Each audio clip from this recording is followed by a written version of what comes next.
That's just how it is some days, you know. Can't really.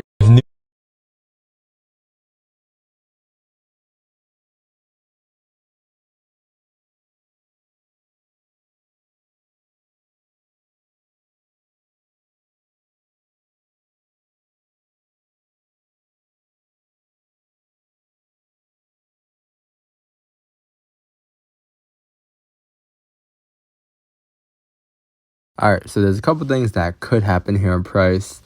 One couple things that I noticed here on the daily was obviously that we closed doji, right? So let's take a look left and see exactly like what levels you're respecting versus what levels you're rejecting off of, right? So I'm gonna scroll left here, and first thing I see is off of rip. You know, there's a resistance around these areas here.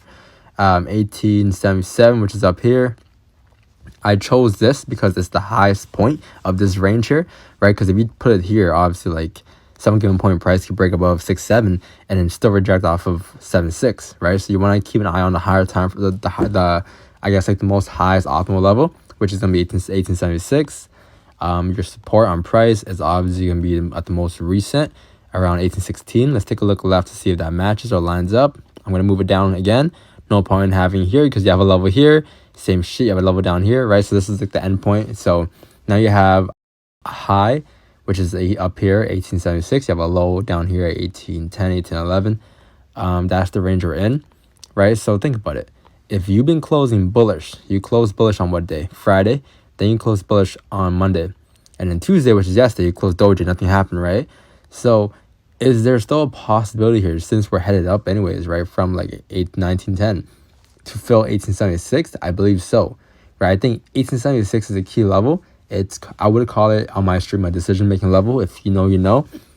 Because if price were to, if even if price were to drop down, right, at some given point, it's got to come up, fill these ranges first to one, grab liquidity, or two, to fill the ranges before coming back down and retest the lows if it wanted to come down and retest the lows, right? So right now, obviously, if you come down, right, you create a support, create a resistance, this is the range you're in.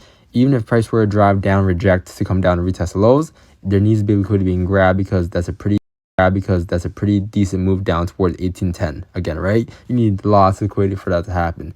So there's a very high chance 76 should get tapped before doing so, or who knows, right? Again, price will just continue to drive up, and if it does that, then obviously it's going to tap 76 and break past it, right? So that's why this is a pretty key level, and I believe again it's a highly probable level to be tapped if price were to make that next move.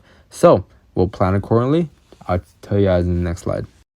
As I was saying, yeah, so this is just like the higher time frame direction, right? Because we're trying to figure out exactly where price wants to be headed today, right? So it's okay to have a lot of options, right? Like sometimes I could have a bearish bias and I can still take buys, right?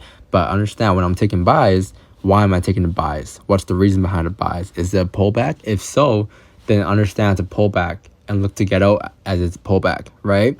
Because you can't get in a trade thinking that it's just a pullback since the higher time frame is bearish.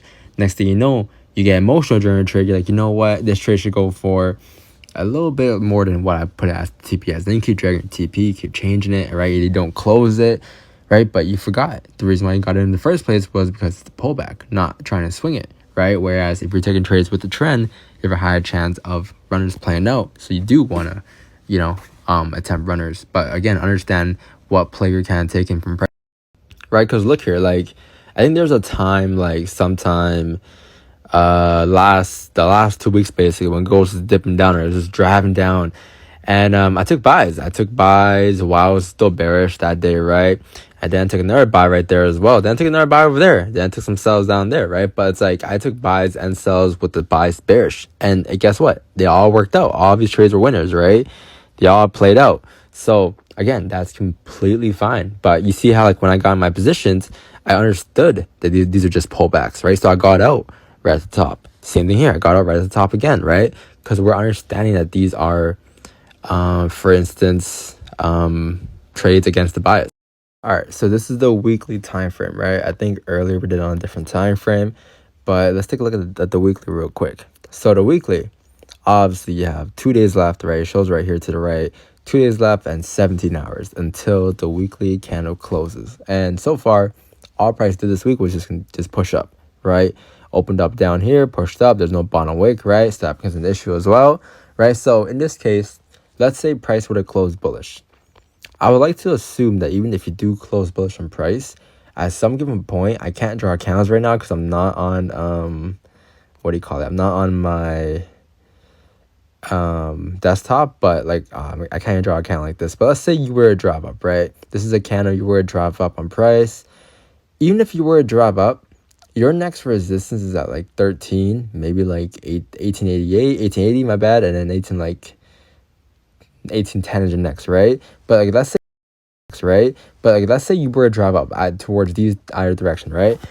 You gotta at some given point come down and create a bottom wick first, because this candle, especially if you close bullish the way we are in 2 days, at some given point you have to come down, break the lows, create a bottom wick before getting that move up to retest the highs, right? Because the move towards like maybe 1890 looks doable without a bottom wick, right? But for you to really drive up and really head up to and tap your next resistance levels, I think at like 42, maybe even 63. 63 is a steep level, so you need lots of liquidity for that to happen. So at some given point, what you might see, the breakout lows, the flip, and their continuation. Bro, I'm about to go to bed here, but I was gonna say, like, it's probably better off if I do my analysis tomorrow morning, because by the time it hits morning, things will be shifted, right? And there'll be more candles being printed. There's more details on the charts. You have a much better direction where price is headed. On top of that, I also do my analysis like a couple times a stream. You know, I do it every like 15, 20, 30 minutes probably, just because the markets are shifting and your job is to adapt.